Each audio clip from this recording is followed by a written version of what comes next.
Hey everybody, welcome on our channel. In this video we are gonna see, what if Naruto was the fire dragon of change in Avtar? Part 1. Huge shout out to Windstorm16 for this story. If you are new on the channel, don't forget to subscribe our channel and like the video too. So without wasting any more time, let's start the story. For almost 100 years, the four nations have been at war with each other. Having begun when the Fire Nation, under the control of Fire Lord Sazin, invaded the Earth Kingdom, occupying its territory and setting up numerous colonies, sending several Fire Nation families to settle in these colonies. Though Sazin's attempts to continue bringing the rest of the world under his control were stopped by Avatar Roku, sparing the Fire Lord due to their past friendship, but swore to kill him if he continued with his plans to cause global conflict. Only for Roku to soon die on his home island after an eruption, being left behind by Sazin, so he would be able to continue with his plans uninterrupted. Leading to Sazin beginning his campaign to take control of all four nations. Starting his plans by building his forces and using the power of a comet that passes by every 100 years and grants firebenders near unlimited power. Using their enhanced firebending to launch an attack against the air nomads in order to find and eliminate the next avatar. Leading to the death of all airbenders except one when Sazin learned the avatar had vanished. With no one left to stand in his way, Sazin began his attack on the Earth Kingdom as well as the northern and southern water tribes. Gaining control of more territory throughout the Earth Kingdom until his passing and his son, Azula, ascended to the throne. Azula continued his father's campaign and was responsible for destroying the southern water tribes' military power and wiping out their waterbenders. Having created the southern raiders as a means to pillage and raid the coastlines of the South Sea, further weakening the southern water tribe and devastating the southern Earth Kingdom. Azula's firstborn son, Iroh, followed in his father's and grandfather's footsteps, rising to become a military commander. Along with gaining the title the Dragon of the West after hunting and killing the last living dragon and his use of fire breath. As for the citizens of the Fire Nation, many were raised and educated into believing the war against the other nations was a justified one. Censoring historical records and using propaganda in order to educate newer generations that the Fire Nation was fighting for the greater good, instilling a sense of loyalty in citizens. Leading many, both benders and non-benders, to join the military for the honor of serving their nation and the Fire Lord. While for others, they instead saw joining the military as a means to support themselves and their family. And there were those that joined due to not having anywhere else to turn, having no other path they could take. One such person lived in a harbor city on Capital Island, the largest of the Fire Islands, and where most of the capital's commoners lived. The person was a 6-year-old boy with a rather unique appearance, not having the normal black or brown hair, nor the golden, amber, bronze or brown eyes common in the Fire Nation. Instead having fair skin, spiky bright blonde hair and equally bright blue eyes, along with 3 whisker-like marks on his cheeks. This was Naruto, an orphan peasant, being seen as little more than a street urchin by most, but also having the ability to firebend. Something that Naruto had been ecstatic and hopeful about when he first awakened his bending, given the opportunities it would give him.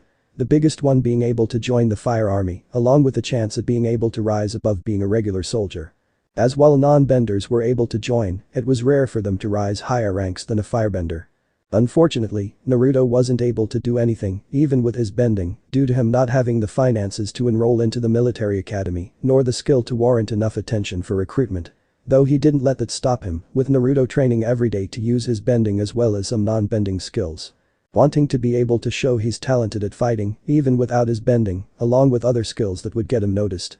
However, there was only so much Naruto could teach himself to do before he began stagnating, especially without someone to actually teach him more about firebending and combat. Leading to the whiskered blonde to start planning to leave, hoping to find someone who could teach him. Currently, Naruto was in his home, a rundown and abandoned apartment building, packing all his supplies for his journey.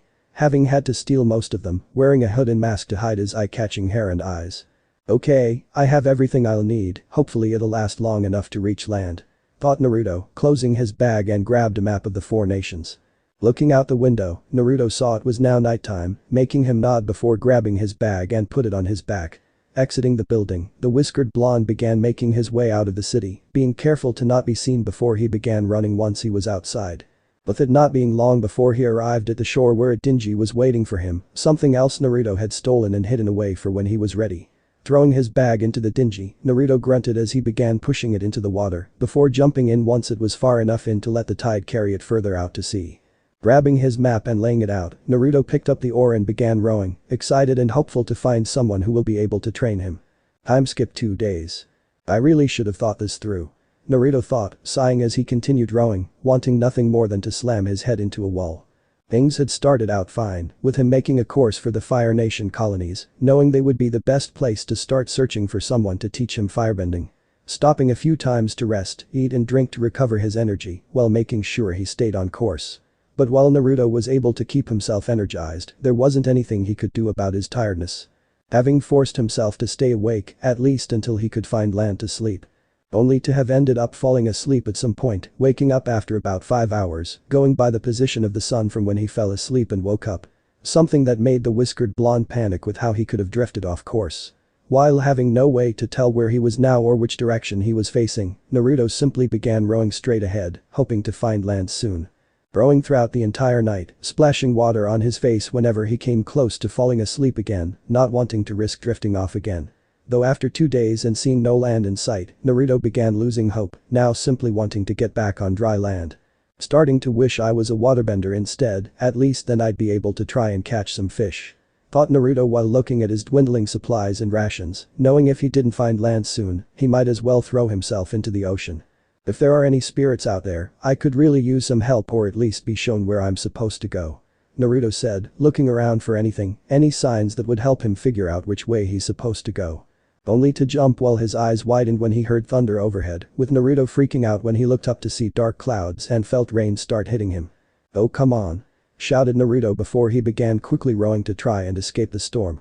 Rowing as fast as he could, Naruto's panic only grew as the rain began falling even harder, along with hearing the thunder and lightning above him. With his panic turning into fear as waves began forming and rocking the dingy. "Please, please, please, please. Please spirits, and anyone let me get out of this," Naruto mentally begged, not wanting to end up dying here in the middle of the sea. Though the whiskered blonde felt his hope fade away, replaced with horror and despair, as a large wave rose up in front of him before coming down right on top of him and the dingy. Later. The storm continued raging for the rest of the day, only stopping early into the night, with the sea having settled by the time it started dying down. While on a seemingly uninhabited island north of the Fire Nation's mainland, the tide washed up onto the shore, carrying debris and other objects from the storm that washed up on the beach, including Naruto himself. The young boy remaining motionless for a few moments, until he suddenly shot up coughing and gagging, turning over as he spat out seawater he swallowed. Heaving for a few moments until he fell back down on the ground panting heavily. "What the hell?" thought Naruto, lifting his arm up in front of him before grunting as he raised his head and to look at his body, seeing he's still in one piece, somehow. "Am I dead?" Naruto muttered, wondering if he's dead right now and this was the spirit world. "You're not dead yet, boy," said someone, making Naruto tense while struggling to get up, but managed to do so. Looking at who spoke, Naruto saw it was a tall, large man with lightly tanned skin, brown eyes and a black goatee, along with white and dull red face paint. With his attire consisting of red and gold tribal clothing and a large yellow feathered headdress. With him were 2 other people wearing similar clothing, minus the headdress, and only having red face paint in different designs. "Who are you, boy?" demanded the man, making the whiskered blonde gulp. "Naruto, sir, so sorry if I'm intruding. I swear I didn't mean to come here, wherever here is," said Naruto while bowing to the people, with the man frowning. "How did you come to arrive on our island? What were you even doing out at sea alone?" the man asked. I was caught in a storm and I left because I wanted to find someone to teach me firebending," Naruto replied, figuring it'd be better to be honest, with the man's frown deepening. "Tell me, Naruto, do you know of the Sun Warriors?" said the man, making Naruto look up at him in confusion. "The Sun Warriors? Oh little, they were the first firebenders who discovered it from the dragons, but they died out a long time ago." "Right," said Naruto, not knowing much about the history of the Fire Nation besides the basics. "That is what we wanted the world to believe, so that we could maintain our tribe's heritage and preserve the true nature of firebending. Away from the corruption it has suffered, distorted into believing the source of fire is hatred and rage," the man stated, causing Naruto's eyes to widen in shock. What? Your TR tribe, then your Sun Warriors," Naruto said in disbelief that the Sun Warriors still existed after all this time. I am the chief. And you boy, you wish to learn firebending? Do you wish to learn the destructive power of fire or the true ways of the sun?" questioned the chief, with a whiskered blonde snapping out of his shock. It would be an honor to learn from the first firebenders," replied Naruto while bowing, only to end up stumbling as what little energy he had left was starting to leave him. "We shall see if you are deemed worthy, but first it would be best for you to rest and regain your strength. Once you have recovered, then you shall be allowed the chance to see if you are worthy by presenting yourself to the masters, Ran and Shaw," Together, they shall read your hearts, your soul and your ancestry. If they deem you worthy, they will teach you the true essence of firebending. But if they do not, you will be destroyed on the spot," the chief said, looking at Naruto to see if he'd back down knowing the risk, only for him to stand up straight despite how tired and weak he was. "I've already come this far, I don't plan to turn back now," Naruto said, refusing to give up with how far he's come and now finally getting the chance to learn from the first firebenders. Seeing his determination, the chief nodded before motioning one of the Sun Warriors to help Naruto back to the city. Time skipped 10 years. It took Naruto 3 days to fully recover before he was ready to face Ran and Shaw, learning he had to bring a piece of the eternal flame and present it to them. With Naruto doing so, only to be shocked and amazed when he saw that Ran and Shaw weren't firebending masters, they were dragons. 2 gigantic dragons, a blue one and a red one, with the 2 dragons flying around Naruto. Having been unsure what to do exactly, Naruto merely bowed and offered them the flame, only to notice that they seemed to be flying in a strange pattern.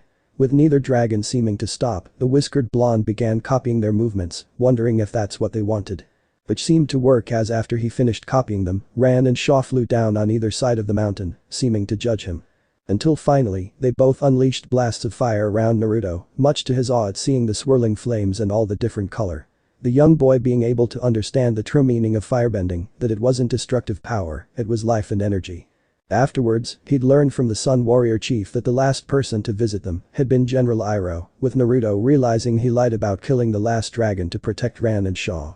Something which also made Naruto feel honored to learn from the same masters that taught the Dragon of the West.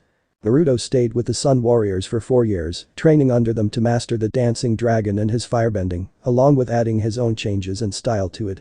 With him also still learning from Ran and Shaw as well, wanting to be able to learn and master everything he could from the original firebenders. It was after 4 years, he finished his training and was sworn to secrecy to never tell anyone about the Sun Warriors or Ran and Shaw. Leading to Naruto returning to the Fire Nation, still wishing to join the military and become a soldier, while now having the means to do it.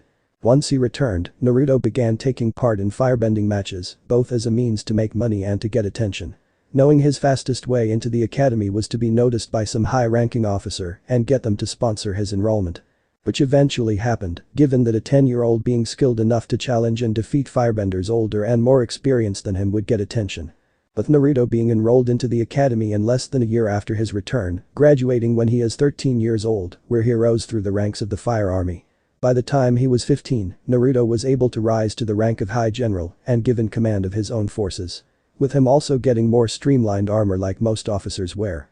While making a few modifications to it, having curved blades attached to the sides of the gauntlets as a means to catch or deflect enemy weapons, reinforcing the cuirass for added protection from any projectiles, pauldrons shaped like dragon heads, as well as the Fire Nation emblem on the back with red and blue dragons circling it, out of respect to Ran and Shaw. The whiskered firebender had also begun using a weapon as well, with it being a large gun-by fan which he used to boost his bending. Along with a chain and kusarigama attached at the end for close to mid-range enemies. A year has passed since his promotion to High General, with the now 16-year-old Naruto having been summoned by Fire Lord Azai himself. Entering the throne room, Naruto saw the Fire Lord sitting on the throne behind a wall of fire, shrouding him in shadows. With the whiskered blonde seeing that he wasn't the only one in the throne room, seeing someone standing in front of the wall of fire beside Azai. The person being a 14-year-old girl with fair skin, golden amber eyes and dark black hair, pulled up into a top knot with 2 strands framing her face. With her attire consisting of red boots with golden soles and the tips curving up, baggy pale red pants, a dark red shirt underneath a pale red one with shorter sleeves, and red robes over it with gold edgings. Naruto recognized her as Princess Azula, Azai's youngest child. "You wish to see me, Lord Azai?" Naruto asked, kneeling down before the Fire Lord. "General Naruto, I'm sure you've heard by now of the failed invasion on the Northern Water Tribe," stated Azai, with Naruto nodding in response. "Yes, it's truly a shame to lose those soldiers and ships, as well as the demise of Admiral Zhao," said Naruto, lying about the last part since he had zero sympathy for Zhao's death. He honestly never really liked Zhao to begin with, seeing him as too brash, arrogant, self-absorbed, and being the perfect definition of a corrupt and twisted firebender. Having no control or form, only caring about destructive power. Naruto especially didn't agree with his desire to invade the Northern Water Tribe, let alone his obsession with killing the Moon Spirit. Having refused the offer to help invade the North Pole due to Zhao's obsession with attacking them, rather than trying for a peaceful solution. While the High General was loyal to the Fire Nation and believed in its cause of spreading its prosperity to the other nations, that didn't mean he agreed with everything they've done during the war. The biggest things he didn't agree with being the air nomad genocide, as well as the invasions of the southern and northern water tribes. Finding the whole thing incredibly stupid, making enemies out of nations made up entirely of waterbenders, the element that counters their own. With the invasion and discovering Zhao's desire to destroy the moon only solidified both water tribes as their enemies. Even more so that he chose to attack so close to night and during a full moon, when waterbenders were at their strongest. It's a miracle he got close enough to even succeed in killing the moon spirit, even temporarily. Personally, Naruto believed it would have been better if they made a non-aggression pact with the northern and southern water tribes. Or try to create an alliance with them, most likely through political marriage, which would ensure stronger ties between their nations. Along with integrating their cultures into each other, helping both nations grow stronger and prosperous. But now they'll only be our enemies and will work with the Avatar. Who I'm also sure isn't very happy or open to the idea of talking after what happened to the rest of his people. Thought Naruto, not doubting that the Avatar wants to take them down more than anyone after he learned of his people's genocide. It's another thing that set Naruto apart from other firebenders, he preferred trying for a peaceful solutions first, along with offering defeated enemies a chance to surrender. Wanting to actually make allies rather than turn everyone into an enemy of the Fire Nation, like so many others seemed set on doing. Which also didn't make him very popular with the other high-ranked officials, who only cared about absolute victory, crushing anyone or anything that got in their way. But they also couldn't argue with the results, as Naruto's been able to bring territories over to his side by choosing to talk rather than fight. Though that's not to say Naruto wasn't still a fierce firebender and has demonstrated his abilities numerous times when fighting was the only path. Or when the peaceful approach failed and it was the only path left to take, he didn't hesitate to crush his enemies. Of course, Naruto wouldn't voice his personal thoughts and feelings on such things, knowing that it'd only result in his death. Yes, truly a shame. Even more shameful that my own brother and son have chosen to betray the Fire Nation. Iroh has sided against our forces in conquering the Northern Water Tribe, while Zuko has failed to capture the Avatar.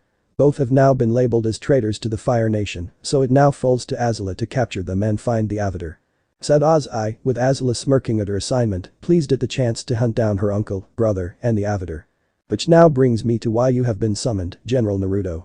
I am giving you the task to assist my daughter in capturing the traitors and the Avatar. As despite your rather soft ideology, you are one of the Fire Nation's best generals. Oz-I said, having been reluctant to bestow such a title on the whiskered firebender. Finding it pathetic that any soldier in the Fire Army would waste time on things such as peace talks or allying with other nations when they were meant to be crushed and subjugated. But the results speak for themselves, and it has allowed Naruto to gather allies both in the Fire Nation and on the battlefield. Having even crossed paths with Zuko and Iroh during the former's banishment and was somehow able to receive training from his brother during the encounter. Which only added to Oz-I's dislike for the teenager, seeing him as not only weak for his beliefs, but also as a genuine threat to himself. With how he was able to make allies easily and draw people to him, Oz-I saw Naruto as a potential threat. Someone that could eventually try to challenge him to become Fire Lord with the support he gains. It made him want nothing more than to kill him or at the very least arrange his assassination, but knew he couldn't even do that. As the whiskered blonde hasn't done anything treasonous, following his orders to the letter and having great success on the battlefield, along with the loyalty of his men. Plus Oz-I knew if he made a move against Naruto or if such an act was ever traced back to him, he'd have to deal with those loyal to Naruto causing problems or even deserting.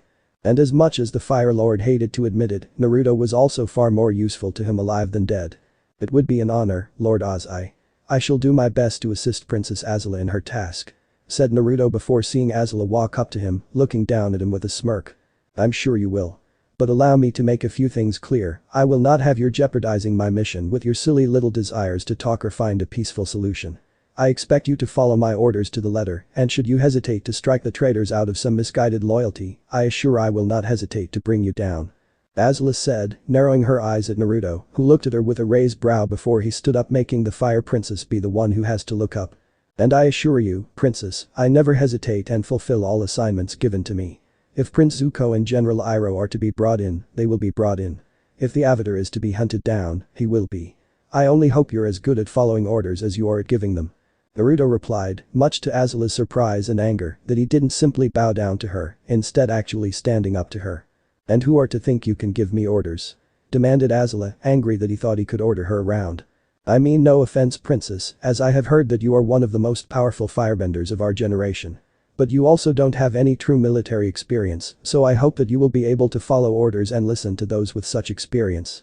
Said Naruto, which only seemed to anger Azula more. Well, let's see your experience help you now. Azula shouted before spinning around with her foot raised, blue flames trailing behind it as she moved to attack Naruto. Azula.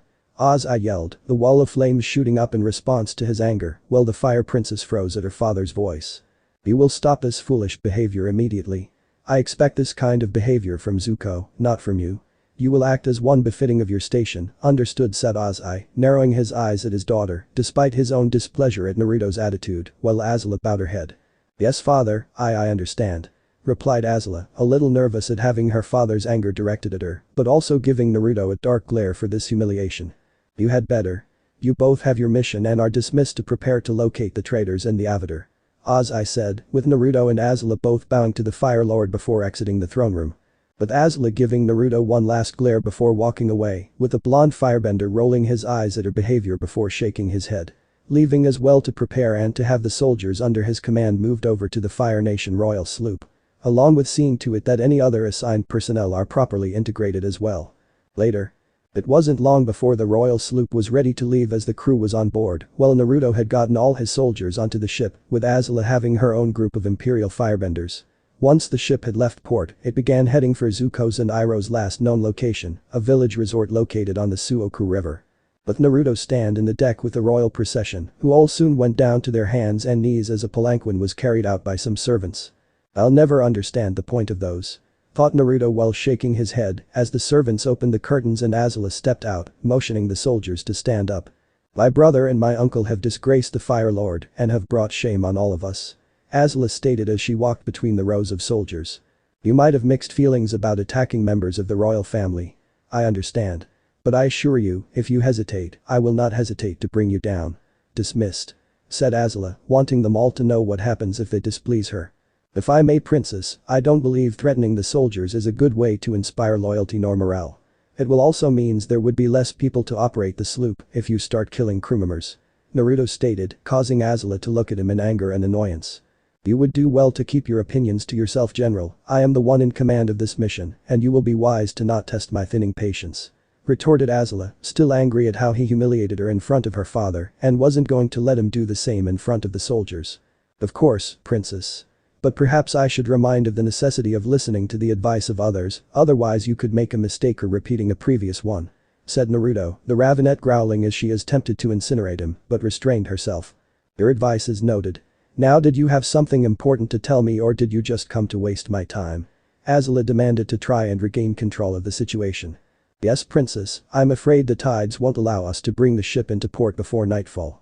Naruto said, knowing they needed to wait for high tide, otherwise they'll risk running the ship aground, while Azula smirked at seeing a chance to finally make him afraid. I'm sorry, General, but I do not know much about the tides. Can you explain something to me? Questioned Azula while walking over to the side of the ship. Of course, princess, I'd be happy to help educate you on such matters. Perhaps later you would wish for lessons on naval warfare as well. Naruto offered, making the fire princess grit her teeth. No, that is quite fine, General, you only need to answer this. You said the tides would not allow us to bring the ship in. Do the tides command this ship? Azula said, annoyed that he seemed to be mocking her. Yes, princess. Replied Naruto, with Azula pausing at this while feeling her eyes start twitching. What? Azula demanded through gritted teeth. You ask if the tides command the ship, they do, princess. The captain merely directs a ship to its destination, the tides decide when a ship will arrive. Right now the tides are against us and low, if we were to try pulling into port now, then we would most likely run aground and require repairs. So, to answer your question, the tides do command this ship. Explained Naruto while mentally smirking as Azula looked at him with her face turning red while gritting her teeth. Well, that is very interesting, General. And if I were to have you thrown overboard, would the tides think twice about smashing you against the rocky shore? Said Azula as her restraint began slipping. I don't believe so, princess. Though it's unlikely that the tides are strong enough to carry me with such force. Naruto replied. Well then, maybe you should worry less about the tides, who have already made up their mind about killing you, and worry more about me, who's still mulling it over. Azula growled as she saw what little fear she managed to instill into the crew and soldiers was beginning to fade away, all of them now looking between the two. I'm afraid my death won't change anything, princess, aside from no longer having anyone to command the ship. Said Naruto, with Azula's hands twitching, wanting nothing more than to unleash her flames on him. I'm sure I am more than capable of commanding the ship should you meet an unfortunate demise. Said Azula while gritting her teeth, with a whiskered blonde turning towards Are you sure, princess? You seem rather tense, perhaps it would be best for to lie down inside. Naruto said, the Ravenet opening her mouth to respond, only to be stopped when he spoke again. Or is it that your red tides are rolling in, right now? Naruto asked with a small smirk. But this finally pushing Azula over the edge, the fire princess shouting as she swung her arm at Naruto, unleashing a large wave of blue flames at him. Shooting a continuous jet at the High General, intent to completely incinerate him.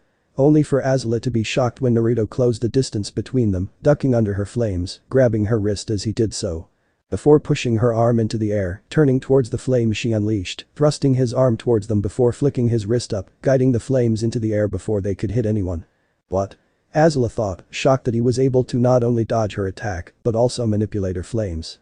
Shocking the fire princess at his actions, but also intriguing her a bit since she's never seen anyone manipulate her flames, dispel them sure, but never control them as if they were their own. Before it soon gave way to rage at seeing how his actions weakened her in front of the crew. Seeing the fear she instilled in them was now completely gone with this act. Grabbing the princess of the Fire Nation without permission, that could be seen as treason. I could have you executed right now. Azula said while removing his hold on her, only to be surprised when Naruto narrowed his eyes at her. Treason can also be attacking a commanding officer of the Fire Army and endangering the lives of its soldiers. Perhaps you can't be executed, but I don't think the Fire Lord would hesitate to banish you for such actions. Retorted Naruto, angering the Ravenet but also worrying her slightly. Yet who would my father believe, you or me? We both know you aren't exactly popular, being too soft for the Fire Nation. It's a miracle you were even able to become a soldier. Taunted Azula with a smirk. Well, I hope your firebending is better than your taunting. Since if you know so much about me, you'd know I'm one of the Fire Nation's best soldiers, it's why I'm a general. Well, I'm sure you were busy braiding your hair, like a good little princess.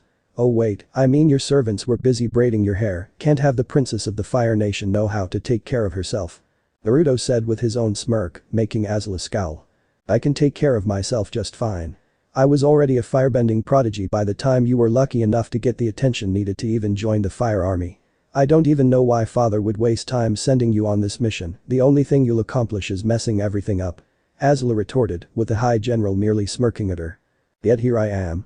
I guess you aren't as skilled as you think you are if he wanted to me to go with you. Said Naruto, with this angering Azula even further at him now questioning her firebending abilities. I don't think anything, I know I'm skilled and I'll prove it. Right here against you, and in an Agni Kai. Tomorrow at sunset, you'll see the difference between you and me. Azula said, surprising the crew and soldiers that she'd initiate an Agni Kai before they looked at the general to see what he'd do.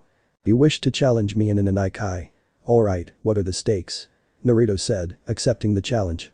The winner will be the commanding officer on this ship as well as given full command of this mission. Replied Azula with a smirk, confident that she'll win. I'm already the commanding officer and it seems like you'd be the only one to gain anything if you win. Since you would essentially be given unopposed authority of both the ship and the overall mission. Stated Naruto, making Azula scoff and cross her arms. When I win, there is no if. But fine, if you believe you have a chance at winning, then you'll get the honor of becoming my fiancé. Azula said, surprising the whiskered blonde. Are you serious? Naruto asked, not expecting she'd actually offer that.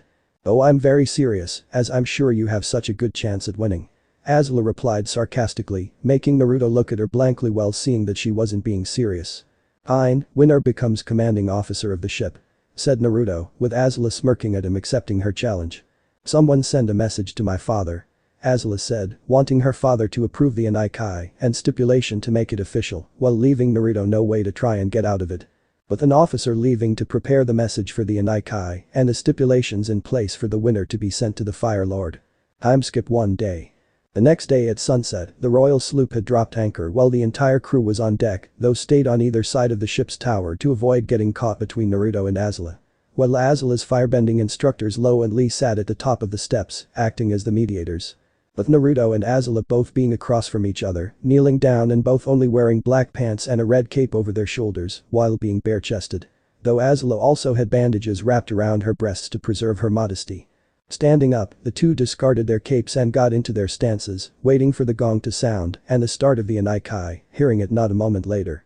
Not wasting a moment, Azula swiped two fingers through the air before unleashing a wave of blue flames at Naruto, the High General rolling underneath the flames to avoid them.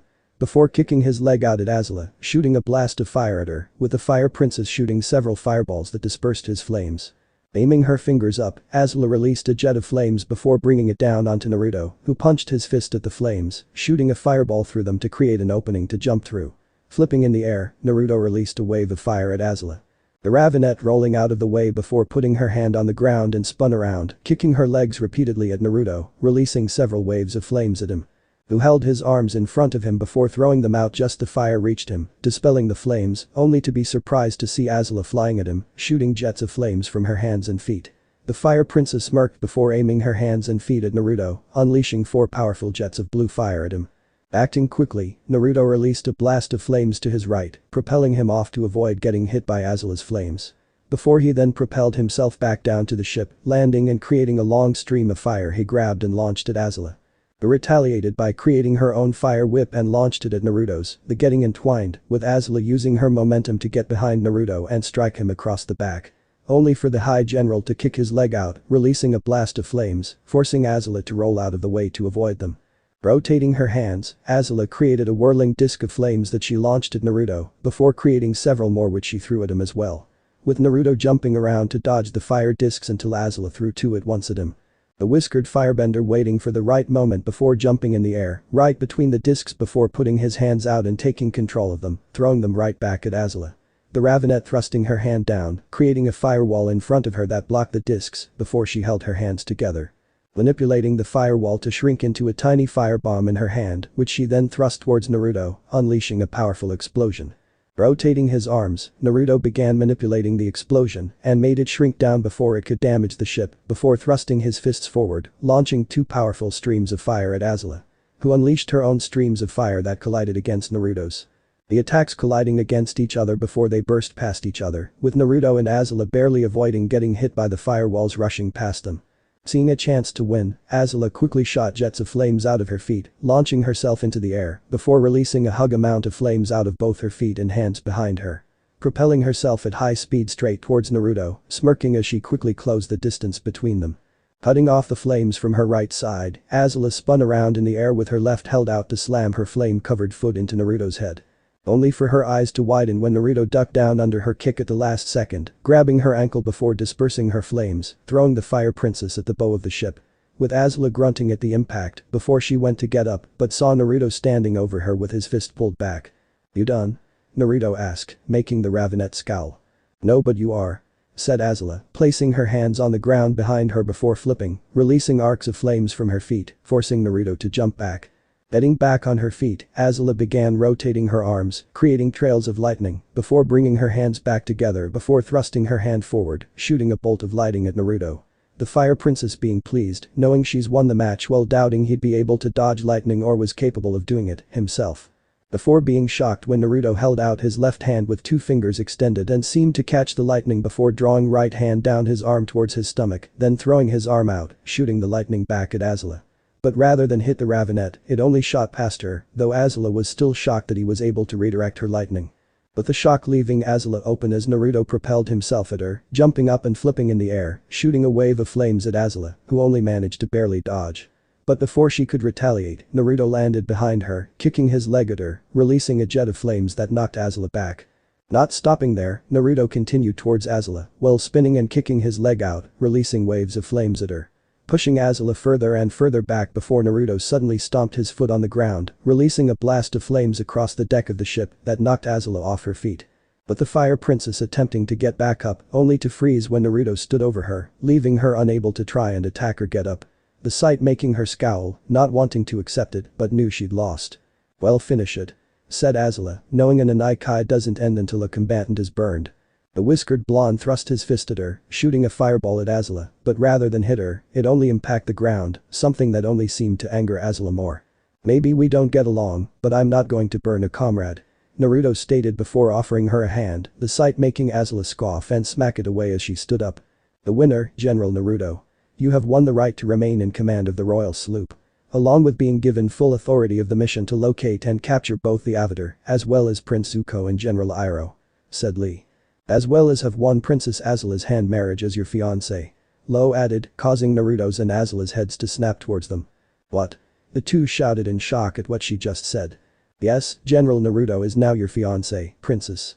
You said it yourself, should he win then he would become your fiancé," Lee replied, much to their disbelief. I was being sarcastic. I wasn't serious. Azula said, shaking her head in refusal. Then you should have been more specific, princess. It was one of the stipulations in the message sent to Fire Lord Ozai, and he approved that you two would be wed should General Naruto emerge victorious. Or perhaps it is now, Prince Naruto. Said Lo as the two bowed to the new couple. Much to Naruto's and Azula's horror as the two looked each other, not believing this was actually happening. Before they realized what they were doing and turned away in a huff. For the record, I blame you.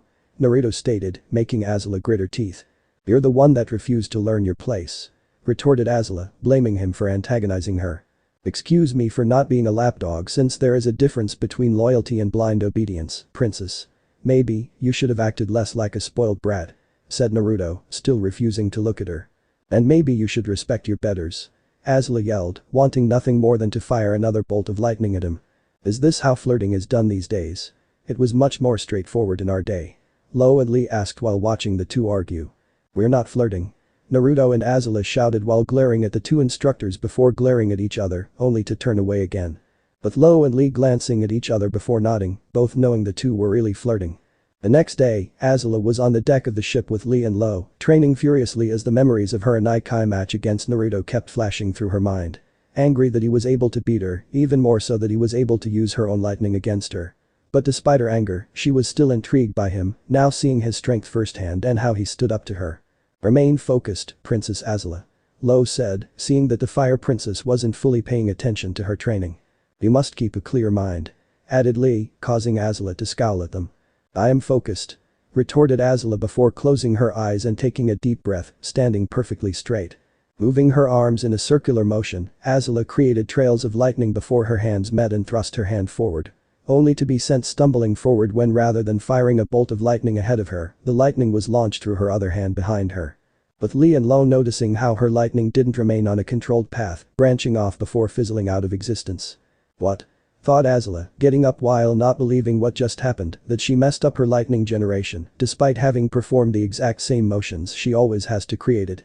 Your lightning generation is deteriorating. Lee stated upon seeing that Azula's lightning wasn't as powerful as it originally was if it didn't maintain its form for very long.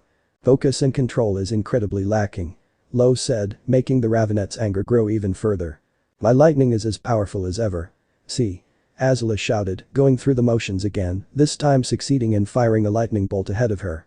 Only for her eyes to widen when it fizzled away not a moment later, the sight of her lightning failing made her start panting heavily. Before Azula screamed loudly, letting a large stream of flames from her mouth. What the hell is wrong with me? Screamed Azula after she stopped her flames, grabbing the ship's railing tightly with it beginning to melt from her anger. Perhaps a meditation to help clear the mind. Lo and Lee suggested, with Azula taking a few deep breaths to calm down before stepping away from the now melted railing. Training's done for the day, I'll be in my quarters. Azula said, stalking past the two and back into the ship. Though once inside the ship and making sure there was no one else around, the Fire Princess began stumbling down the hallway, putting a hand on the wall to keep herself standing up. Why did this happen? I finally had my chance, now everything is ruined. Thought Azula, feeling a pain in her chest as everything that had happened began flashing through her mind. When she was first summoned by her father and informed of the failed invasion of the North Pole, the actions of her uncle and her brother failing to capture the Avatar again. Before he gave her the task to capture them both and hunt down the Avatar, Azula had been ecstatic and eager at receiving the mission. Seeing it as finally getting her moment of triumph to prove that she is the sole worthy heir of their father, the one who deserved to succeed him as Fire Lord.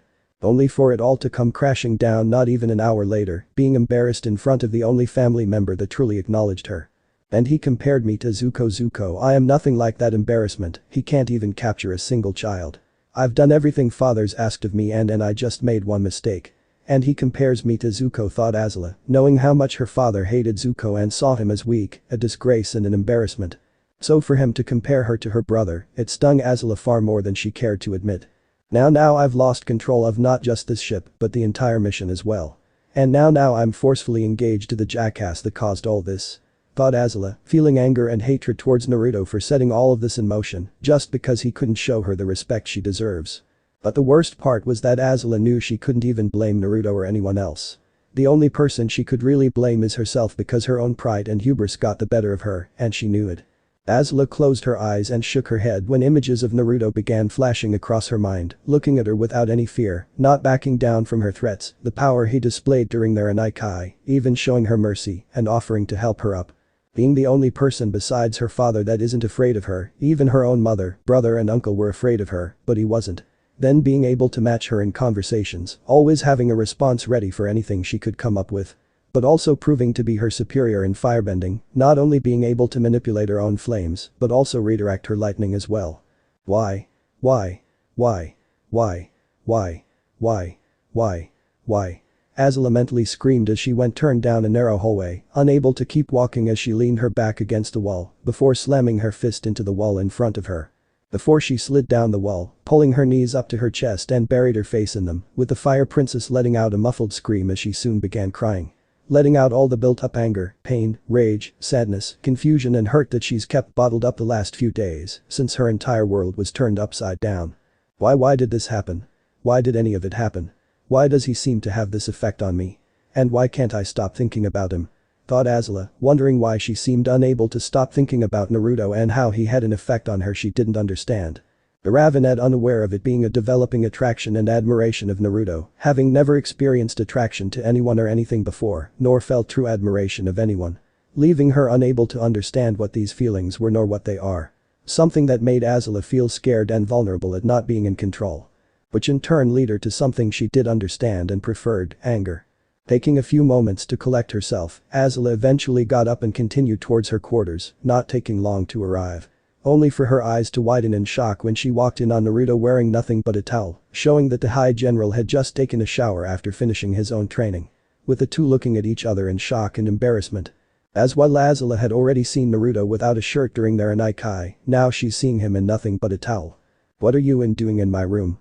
Azula demanded after snapping out of her shock and embarrassment, not believing he's now invading her quarters. Your room? This is my room. I should be asking what you're doing here, retorted Naruto, having been informed that his quarters had been moved here, though had no idea as to why but just went along with it. These are the royal quarters for use only by members of the royal family. That means me and certainly not you. Said Azula, making Naruto frown at this, since it wouldn't make sense why he'd be moved here then. That doesn't make any sense. I was told these were, Naruto said, only to stop as realization dawned on him. Told what? That you need a map to navigate the ship now, Azula said in annoyance. I was told my quarters had been reassigned and moved here. Which I now understand why. Said Naruto while mentally cursing Azai, realizing he's making some kind of power play by pushing this engagement between him and Azula. The whiskered firebender being aware the Fire Lord doesn't really like him due to his beliefs and ideology, seeing them as weak and foolish. Along with not being ignorant to how the Fire Lord felt threatened with the way he makes allies and gains their loyalty. Knowing if Azai could, he'd likely have killed him by now just to avoid him growing more influential. But Naruto also knew that Azai saw him as more valuable alive than dead. And if he can't kill me, then he'll find ways to control me. Naruto thought with a frown. What? No, no, no, no, no, absolutely no. These are my quarters and mine alone. Said Azula, shaking her head while refusing to believe she's stuck sharing a room with Naruto, looking out the door to see a guard walking down the hall. You, guard. Explain to the general that there is a mistake and that he has not been reassigned new quarters. Azula said, getting the guard's attention with them bowing to her. Apologies, Princess Azula, but there is no mistake. It was an order from Fire Lord Azai once he received a message of Prince Naruto's victory and engagement with you. He wishes for both of you to now share your quarters. The guard replied before resuming their patrol, walking a little faster to avoid the Fire Princess's wrath. With Azula's eyes widening in shock, disbelief and anger at hearing this, not believing her father was now forcing her to share a room with Naruto. Damn him to the deepest pits of hell to suffer untold agony and despair. Azula mentally screamed, one of the rare moments she cursed her father, knowing there's nothing she could do, since it was an order from the Fire Lord himself. I really hate him right now. Thought Naruto, wishing for just one chance to bring Azai down a few pegs. Before he looked at Azula and grew concerned when he took in the state she was, seeing her hair was coming undone, her eyes were red, she was shaking, and her breathing looked to be raspy. Azula. Look, I am sorry for how I've acted towards you, I'm just not really good people that act like they're above everyone else. Which, I'll admit, did get me into trouble a couple of times after joining the army. So it's nothing personal towards you, I swear, and if you want I could find a different room to sleep while letting everyone pretend we're sleeping in the same room. Naruto said, knowing it didn't seem fair to Azula how he acted towards her, while seeing how everything that's happened is affecting her. It doesn't matter, he'll find out somehow and force us to stay in a room together, probably with guards watching us," muttered Azula as she slowly walked past Naruto, knowing her father would find out if they weren't sleeping in the same room. "Well then, if you ever want to talk, I'm here if you just need someone to listen. You can even insult me and I won't say anything," Naruto said to try and cheer her up or at least get a reaction. Only for Azula to simply drop down on the bed, taking a moment to mentally curse that there's only one. "Just get dressed and leave me alone," Azula said, sounding completely broken, which only made Naruto look at her in concern. "Are you sure? I wouldn't mind staying if you just need someone around," offered Naruto, feeling guilty at the state Azula was in, given the party played and everything. "I'm sure, just get dressed and get out already," replied Azula, wanting to simply be alone, making the High General sigh before nodding as he grabbed his clothes to get dressed in the bathroom. "And I'm leaving the acquisition of Zuko and Iroh to you, since you're in charge," Azula added with some bite, Naruto nodding silently as he got dressed and put his armor on before exiting the room. Once she heard the door close and was sure she was alone, Azula curled up into a ball and began crying at how things were turning out. Having thought that if she couldn't be loved by her mother and uncle, then she would at least still have her father. Only for him to marry her off without a second thought after seeing a chance to reign in a rebellious, yet influential, general. After just the slightest moment of weakness, he tossed her aside. Who even am I anymore?" Azula thought, not even knowing who she is now. Having always been seen as the firebending prodigy, as well as the beloved daughter and heir of the Fire Lord. But if she didn't have her father's favor anymore and her firebending was failing her, then who is Azula? Later. It wasn't long before the ship arrived at the wharf of the village resort where Zuko and Iroh were staying, with Naruto leaving to find them with a team of Imperial firebenders. Much to his annoyance at now having them around as protection. Before they found where Zuko and Iroh were staying in the village, going to where they were staying, while finding the two were inside. "Prince Zuko, General Iroh," Naruto said while stepping into the house, making the two look at him in surprise, even more so at seeing the Imperial firebenders with him. What are you doing here? How did you find us?" Zuko asked warily at how Naruto was able to find them along with what he was doing here, given the past few encounters they've had with anyone from the Fire Nation. "Calm down, nephew, I'm sure he is not here for a fight. But it is a surprise to see you here, General Naruto. Finally taking a break, I see," said Iroh, turning to Naruto with a good-natured smile, only for the High General to shake his head. "Business, I'm afraid. I've been sent by Fire Lord Ozai," revealed Naruto, surprising Zuko while Iroh tensed slightly at learning they were sent by his brother. "My father?" questioned Zuko, not expecting them to be here on his father's orders. "Yes. Can you all wait outside?" Naruto said, looking at the guards, preferring if they had some privacy. "Yes, Prince Naruto," said the lead guard as they bowed before exiting the house, with a whiskered firebender's eye twitched while Zuko's and Iroh's head snapped towards him. "Prince?" Iroh asked in confusion, with Zuko narrowing his eyes slightly. "What does that mean?" Zuko demanded, wanting to know why they'd refer to him as Prince Naruto. "That would be due to an incident that happened yesterday. I wasn't the only one sent, Azula is here as well, and we may have gotten off on the wrong foot. Leading to her challenging me to an Agni Kai, with the winner being given full command of the royal sloop and the mission we're currently on." Azula added the stipulation that if I won then I would become her fiancé, though she only added it as a joke, only for the Fire Lord to approve it. Something we learned after I defeated her, which is why the Imperial Firebenders are with me and referred to me as Prince. Naruto explained, much to their shock and disbelief. "You and Azula are engaged," Zuko said slowly, trying to wrap his head around the fact Azula wasn't only defeated in an Agni Kai, but was now engaged. "Yes," replied Naruto with a nod, making Zuko frown. "I see. That's nice to hear," said Zuko, feeling torn at this new information. While he and Naruto weren't exactly friends, they were acquaintances and on good terms from the few times they've interacted. But now hearing he's going to be married to Azula, he was now a potential rival to the Fire Lord's throne, which was a bitter pill for him to swallow. "Well, I suppose congratulations are in order then. I will ensure we send a gift for the wedding," Iroh said, with Naruto nodding in response. "That actually brings me to our purpose here. The Fire Lord has revoked your banishment, Prince Zuko, and now wishes that both you and General Iroh return to the Fire Nation," Naruto said reluctantly, shocking Zuko at this information, while Iroh narrowed his eyes slightly. "Father wants me to come home?" Zuko asked in disbelief and slight hope, not thinking his father would ever let him return without the Avatar. "Yes. It would seem that with the failed invasion of the Northern Water Tribe, he has realized he needs those he can't trust by his side. And now he has regretted banishing you, Prince Zuko, now wishing for you both to come back home," said Naruto, wanting nothing more than to simply tell them the truth and start running to escape. Zuko was stunned at this, hearing what he's finally getting what he wanted for the last 3 years. His father wanted him to come home even if he hasn't captured the Avatar. Well, Iroh was suspicious, doubting Ozai would ever say anything like that, along with noticing how Naruto seemed hesitant about what he was saying. Father regrets it. He wants me back, muttered Zuko, looking out the window, feeling unsure and hopeful that this was really happening, part of him even thinking it was a dream. I understand this is a big change after 3 years. I'll give you time to take it in, but only until tomorrow. As the Fire Lord has also instructed me and Azula to take over in hunting down the Avatar, so we'll be unable to stay long before we can begin tracking him down. Naruto said, something that annoyed Zuko at learning his sister would be hunting the Avatar. Right, I need to be alone, Zuko said before exiting the house, needing time to think and take everything in, with Naruto nodding before stepping outside. Return to the ship, inform the captain and Azula that we'll be staying until tomorrow, ordered Naruto, the guards nodding before leaving to head back to the royal sloop. Now that we're alone, perhaps you can tell me my brother's true intentions for sending you and Azula here, Iroh said once the guards were gone, making the High General sigh and look at his lightning-bending instructor.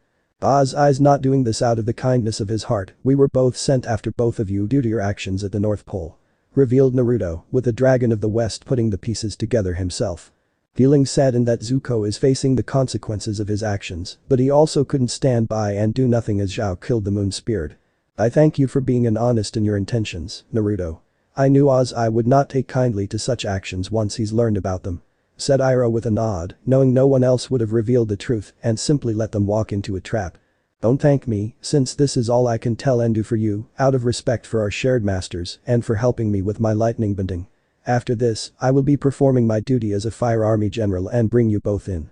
And I've already hurt Azula enough, I'm not going to do anything that will hurt her more, Naruto said, feeling guilty for his part in putting Azula in her current state, with Iroh frowning at the latter part. What happened to Azula? Questioned Iroh, wondering what's wrong with his niece, making Naruto look down as he leaned against the wall. It was after I was summoned by Ozai and given the mission to help her capture you and Zuko, then hunt down the Avatar.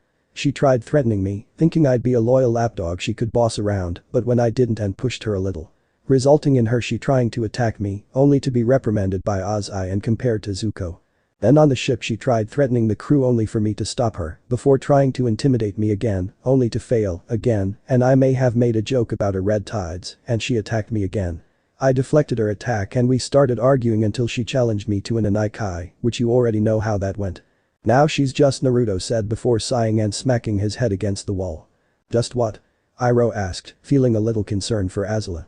She's just a 14-year-old girl who's basically lost everything in just a few days. I've heard how everyone is afraid of her except her father, probably the only person who actually acknowledges her, only now he's written her off. Because I kept pushing her and refused to bow down, along with now having engaged her to someone she doesn't even know and likely hates with what I've done. With Ozai now forcing her to share a room with me, while also being seen as a firebending prodigy, only to now lose that too when I beat her, along with redirecting her lightning. Now she looks like she doesn't even care what happens to her anymore, explained Naruto, dragging a hand down his face at remembering the state Azula was in. While Iroh looked at him with wide eyes, not believing what he just heard or the state Azula is now in, before looking away in guilt. Looking back on Azula's life and how she acted, even to her own family, Iroh would admit that every time he saw his niece, he only saw Ozai. Believing that she had the same lack of empathy and brutal ambition his brother did, it made Iroh keep his distance. Even Ursa, her own mother, hadn't shown Azula much love and care, putting most of her attention on Zuko, with her own scolding Azula anytime she did something. With Iroh looking back on all those times, realizing that perhaps it wasn't just Azula being inherently cruel and wicked, she was just trying to get her mother's attention. And when that didn't work, she ran to the only person who did give her attention, Ozai. Is it really surprising then for her to turn out like her father, when he was the only one to acknowledge her? Iroh thought, seeing that he and Ursa had failed to be there for Azula when she needed someone. You should not be ashamed or feel guilt, Naruto, the true fault lies with myself and her mother. When she needed someone the most, neither of us were there to help her, resulting in her instead turning to Ozai for support, said Iroh before bowing to the High General. I can see that you wish to do right by my niece and help her, for that you have my gratitude. All I ask is that you take care of her, she needs someone that will always be there for her, Iroh said, with Naruto nodding in response. I'll do everything I can to help her, Naruto replied, knowing it may not be ideal, but knew he and Azula were going to be married and he wanted to make sure he did right by her, even if she wanted nothing to do with him. Later. After taking some time to collect himself and think over what he needs to do, Iroh returned home after the sun had already gone down, only to find Zuko in the middle of packing. "Zuko?" Iroh said, getting his nephew's attention, making the Fire Prince look at him with a smile on his face. "Uncle, can you believe it, we're going home. After 3 long years, it's unbelievable."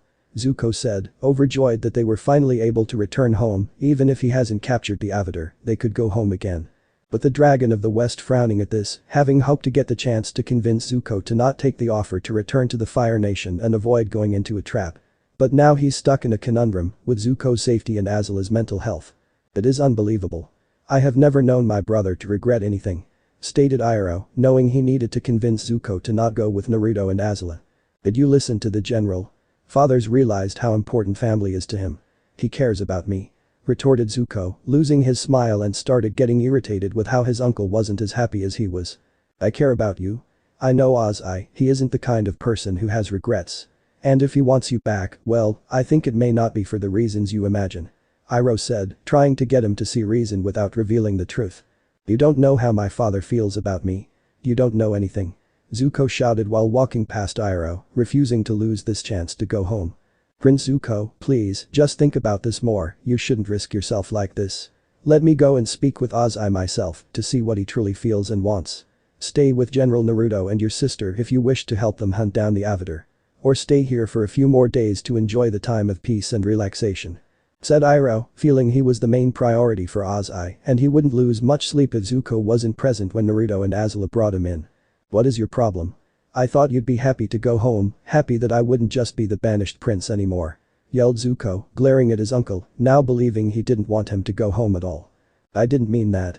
Zuko, I only meant that in our family, things are not always what they seem," Iroh assured, especially after having learned how true that is after speaking with Naruto. "I think you are exactly what you seem. A lazy, mistrustful, shallow old man who's always been jealous of his brother," Zuko retorted before walking off, not caring if he refused to join them, he wasn't going to lose his chance to return home.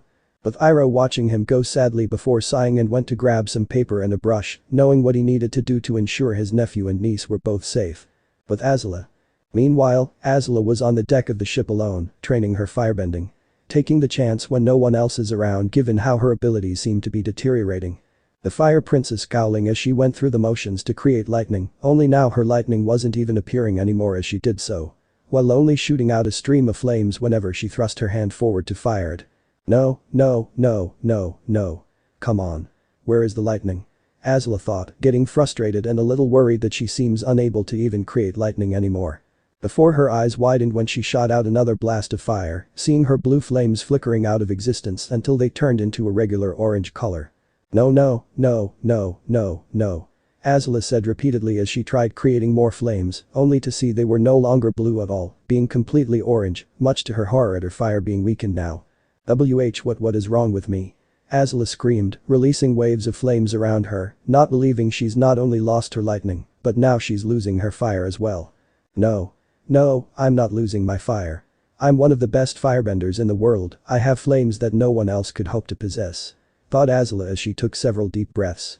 "I'm a prodigy, I am the firebending prodigy, and I am not going to let this get the better of me," Azula muttered to psyche herself up. Only for her fire to not go back to being blue and remained orange, no matter what she said or thought to encourage herself. Going through all the familiar motions of her firebending, but there wasn't even a flicker of blue flames. What is wrong with me?" said Azula, looking at her shaking hands, terrified at the idea she was really losing her bending now, not knowing how to react to any of this. Having spent her entire life as her father's golden child, being revered and praised for her abilities, leading her to never have to really deal with failure. But with everything that's happened in such a short amount of time, now seeing a chance she's losing her bending. Azula wasn't sure how she was supposed to react or deal with this.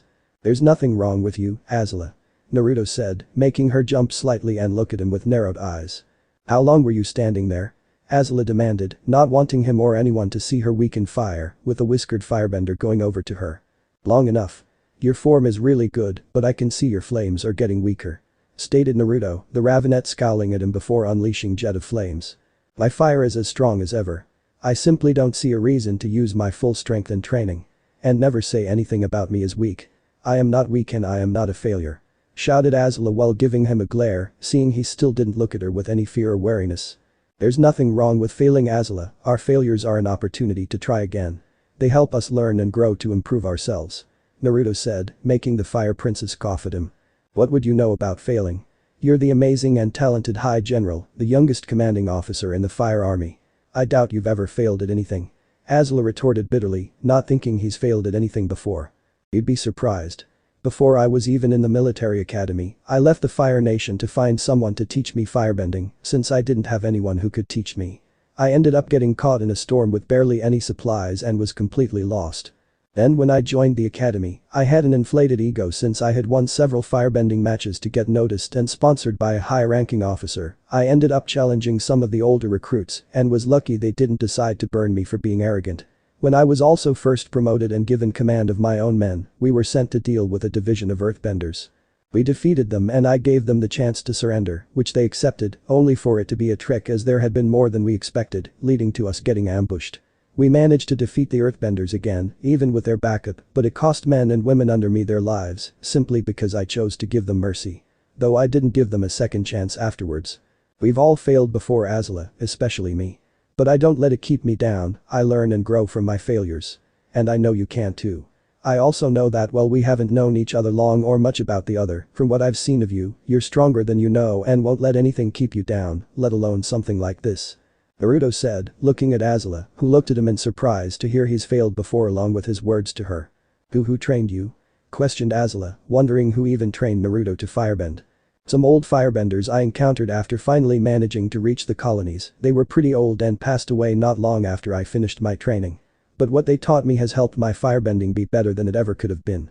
One lesson they told me is the most important one any firebender could learn. Replied Naruto, making Azula perk up. What lesson? Azula said, trying to hide her eagerness and desperation, hoping whatever lesson it was could restore her bending. Give me your hands. Naruto said, holding his hands out, with Azula placing her hands over his, watching as he made a small flame over them. Now look at the fire, and I mean really look at it. Past the destruction it can cause, the hatred, rage, and anger that's believed to fuel it. See what fire truly is. Said Naruto, slowly removing his hands as Azula maintained the flame herself, watching it closely. It said Azula, not sure what she was supposed to see or find. Beautiful. It's a lot like you, Azula. Fire can be beautiful to see and feel, but it can also hurt if you get too close. Though that's not all, fire isn't just destruction and pain, it's warmth, energy and light. Just like you, Azula, your fire doesn't have to just destroy and cause pain, it's so much more than that. There's more to you as well. Naruto said, making Azula look up at him in surprise before looking back at the flame, gasping when it flickered blue for a moment. Fire is, Azula said, only to frown and shake her head, narrowing her eyes at Naruto. Fire is destruction. It's power and has nothing to do with such nonsense. Whoever taught you such things are obviously nothing but disgraces to firebenders everywhere if they teach such weak and foolish beliefs. Said Azula, remembering all her lessons of what firebending is meant to be, that it was power, destruction and was empowered by rage. With Naruto sighing as Azula walked past him back into the ship, having hoped she'd be able to learn the same lesson that Ran and Shaw and the Sun Warriors taught him of what firebending truly was. Though it seemed her upbringing and being told what firebending is, was stronger than he thought. But I did reach her, even if it was for a moment. I can help Azula and I will. Naruto thought, knowing he can get through to Azula and didn't plan to stop until he helped her. And maybe one day, he'd be able to let her learn what firebending really is from the masters themselves. Time skip one day. The next morning, Zuko and Iroh headed down to the ship, the banished prince being happy when his uncle arrived to join him, having thought he'd refuse to come back. With Iroh looking at the lines of Imperial firebenders suspiciously, knowing they were meant to make sure they didn't escape. Before arriving at the gangplank leading up to the ship, where Naruto and Azula stood at the top waiting for them. Brother. Uncle. Welcome. I'm so glad you decided to come. Said Azula with a smile, while Zuko and Iroh frowned at her appearance, as if she hasn't slept in days or cared about how she looked. Azula, are you alright? Zuko asked, feeling a rare bout of concern for his sister and her current state. I'm fine. Are we going or not?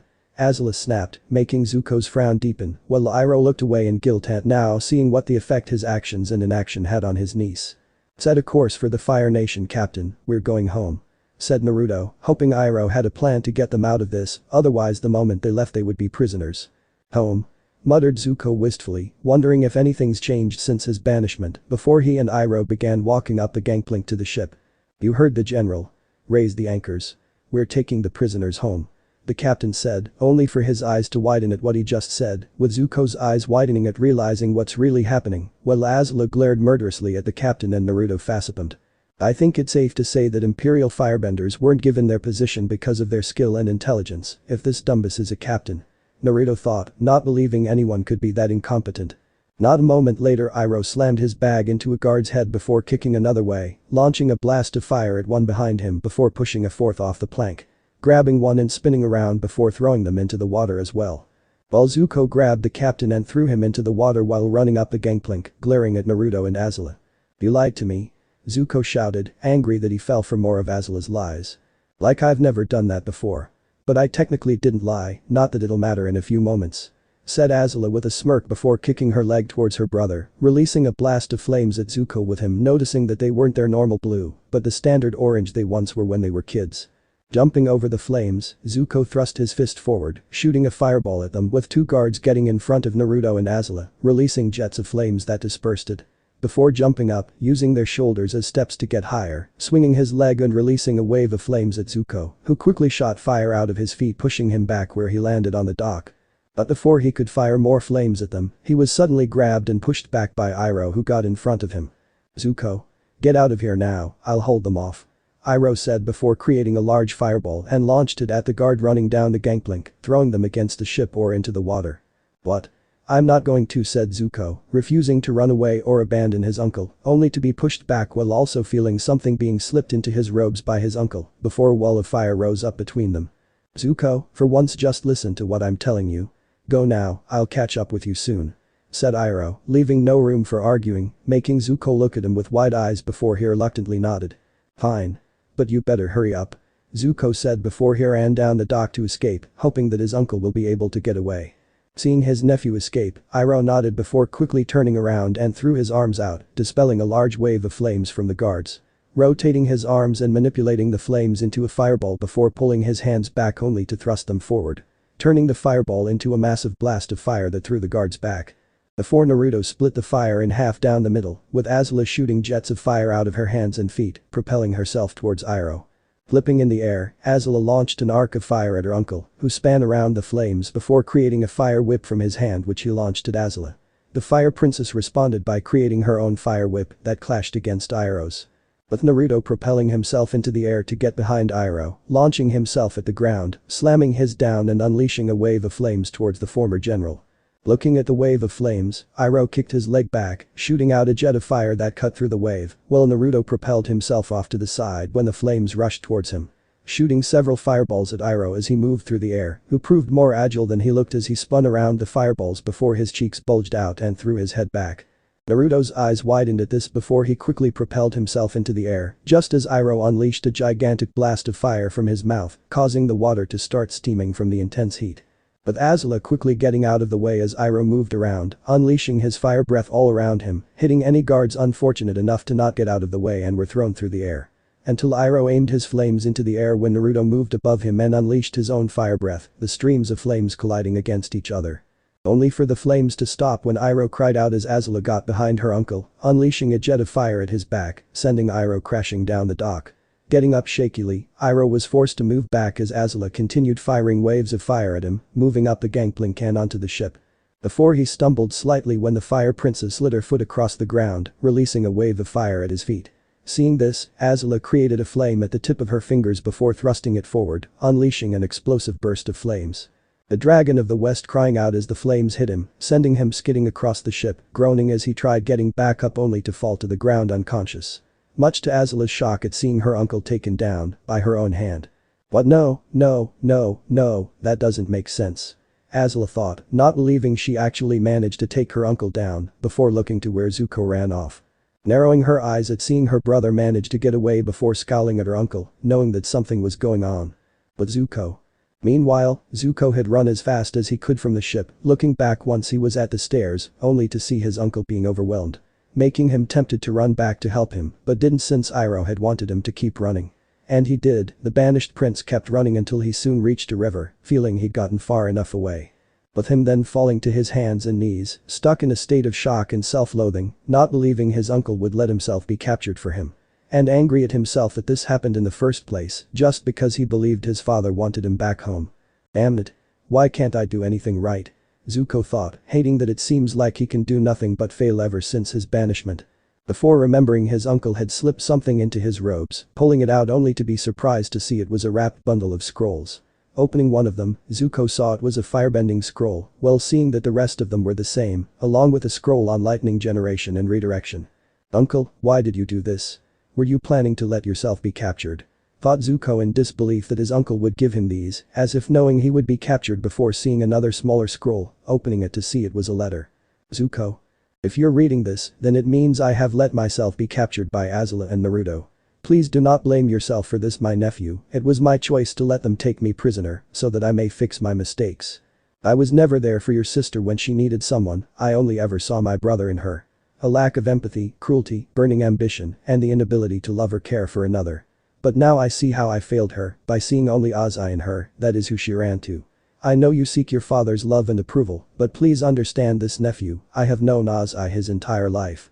I have seen what he is capable of, and my brother is incapable of loving anyone but himself. He cares not about the feelings of others, even his own family is not safe from his cruelty, as you have seen, and now it seems Azula has seen it as well.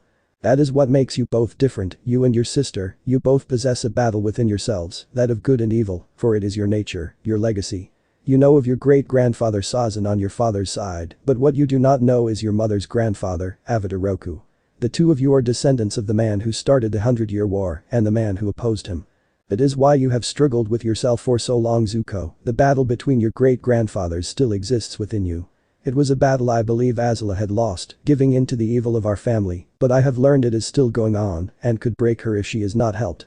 Zuko, despite the circumstances, the past 3 years I have spent with you have been some of the happiest moments in my life, and I am proud of you, nephew. But now Azula needs my help more, just as you did, and it is time for you to figure out who you really want to be.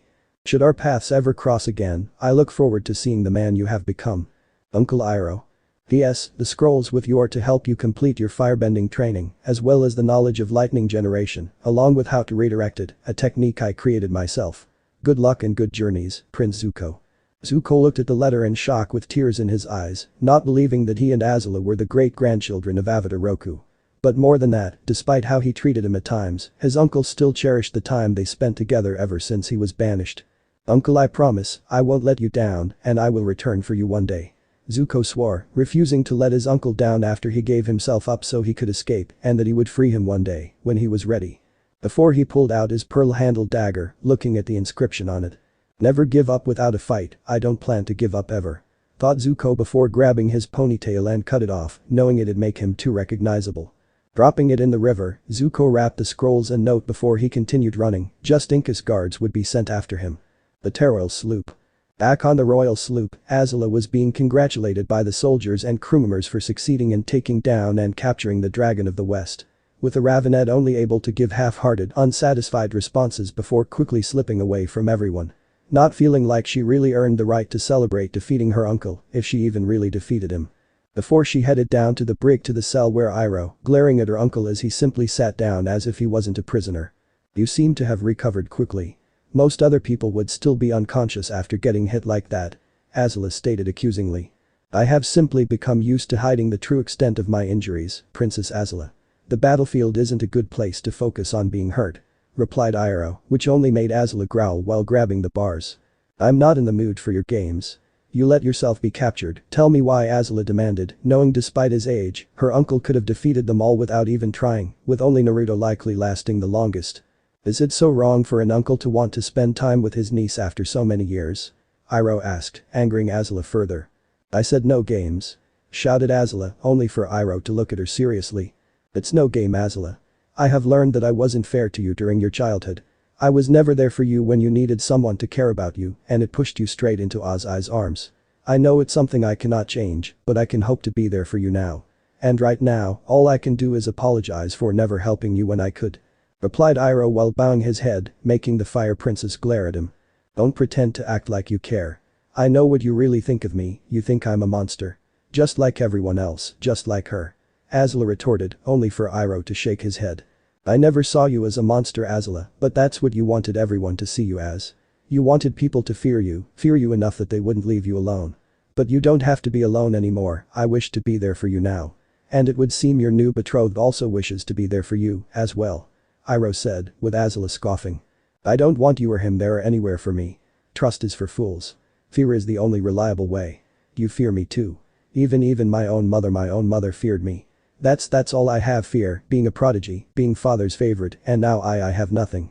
Yelled Azula before losing her fire and looked down, shaking at how her mother saw her as a monster and was afraid of her, that she'd now lost the only thing she had to begin with.